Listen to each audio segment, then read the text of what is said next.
ఇక మళ్ళీ పరిగెత్తుకుంటూ లోపలికి వస్తూ ఉంటుంది. వస్తుందా అన్నట్టుగా వెనక్కి చూస్తే అక్కడ నర్మద వస్తూ ఉంటుంది. అయ్యో! ఇది వచ్చేస్తుంది ఇంటికి అనుకుంటూ చాలా టెన్షన్ పడుతూ లోపలికి పరిగెత్తుకుంటూ వెళ్తూ ఉంటుంది. వేదవతి అక్కడే బట్టలు ఆరేస్తూ ఉంటుంది. వేదవతి సడన్ గా చూసి ఈ వల్లి ఎందుకు ఇంత పరుగులు ఇంత టెన్షన్ పడుతూ కంగారు పడుతూ లోపలికి వెళ్ళింది ఏమైంది అని అనుకుంటూ చూస్తూ ఉంటుంది. అప్పుడే నర్మద కూడా లోపలికి వస్తూ సరాసరి కిచెన్ లో ఉన్న వల్లి దగ్గరికి వెళ్తూ ఉంటే ఈ నర్మద ఎందుకు ఇలా వెళ్తోంది అని అనుకుంటూ ఉంటుంది. ఈ నర్మద నన్ను చూసేసిందా అని అనుకుంటూ మళ్ళీ టెన్షన్ పడుతూ కిచెన్ లోకి వెళ్ళి ఏదో పని చేస్తున్నట్టుగా ఉంటుంది. అప్పుడే నర్మద అక్కడికి వచ్చి వాళ్ళ యొక్క అని పిలుస్తూ ఉంటే ఏంటి నర్మదా టీ కావాలా కాఫీ కావాలా అని అడుగుతూ ఉంటే అదంతా తర్వాత చెప్తాను కానీ నువ్వు ఇప్పుడు రోడ్డుకి వెళ్ళావా అని అడుగుతూ ఉంటే నేను ఎందుకు వెళ్ళాను వెళ్ళలేదు నేను ఇంట్లోనే ఉన్నాను అని మళ్ళీ చెప్తుంది. లేదు నేను నిన్ను బయట చూశాను అని అంటూ ఉంటే ఓ ఇలాంటి బట్టలు ఏమైనా వేసుకున్నారేమో నువ్వు నన్ను అనుకున్నావేమో నేను వెళ్ళలేదు నేను ఇంట్లోనే ఉన్నాను నేను ఎక్కడికి వెళ్తాను అని మళ్ళీ అంటూ ఉంటుంది.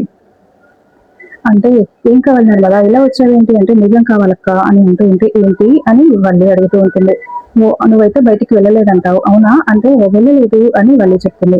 ఇంకా ఫోన్ లో ఒక ఫోటో చూపించి ఇది తనెవరో తెలుసా అని అడుగుతూ ఉంటే ఆ ఇది వాళ్ళ సాగర్ మరది ఫంక్షన్ లో చూసినట్టున్నాను వాళ్ళ ఫ్రెండ్ కదా అని అంటూ ఉంటే ఆ అవునా అయితే తెలియదు అన్నమాట నీకు ఇతను సాగర్ వల్ల ఫ్రెండ్ కాదు ఇతను జాబ్స్ ఇప్పించే ఏజెంట్ అని అంటూ ఉంటే ఓ ఈ దొంగ సచ్చినోడైనా సాగర్ మరిది దగ్గర 25 లక్షలు తీసుకొని ఆ జాబ్ ఇప్పించింది వీడేనా అని వాళ్ళే అంటూ ఉంటే అవునవును నీకు తెలియదు అంటున్నావు కదా నిజంగా తెలియదా అని నర్మద అడుగుతుంటే నాకేమే తెలుస్తుంది నాకేం తెలియదు అని వాళ్ళే చెప్తుంది. సరే అక్క కాస్త టీ పెట్టిస్తావా అంటే ఓ ఎందుకు పెట్టాను బ్రహ్మాండంగా పెట్టిస్తాను అని వాళ్ళు చెప్తుంది. ఇంకా నర్మద వెన్నకి కాల్ చేసి ఫోన్ ని కిచెన్ లోనే పెట్టేసి బయటకు వెళ్తుంది.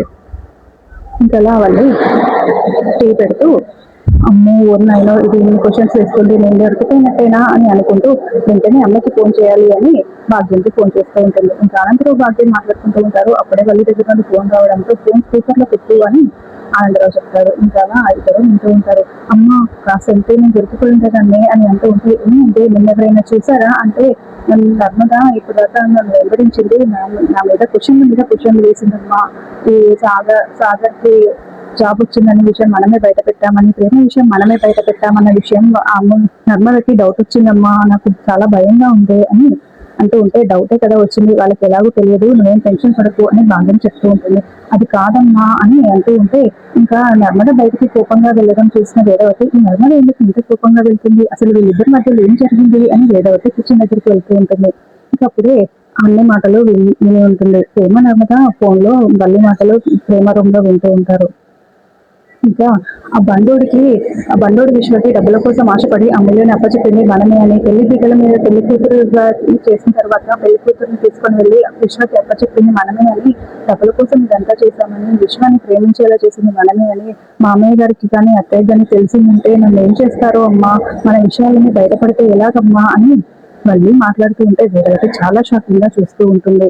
ఇంకా మరోవైపు నర్మద ప్రేమ ఇద్దరు కాల్ రికార్డ్ చేసి వింటూ చేస్తూ ఉంటారు మాట్లాడిన మాటలన్నీ.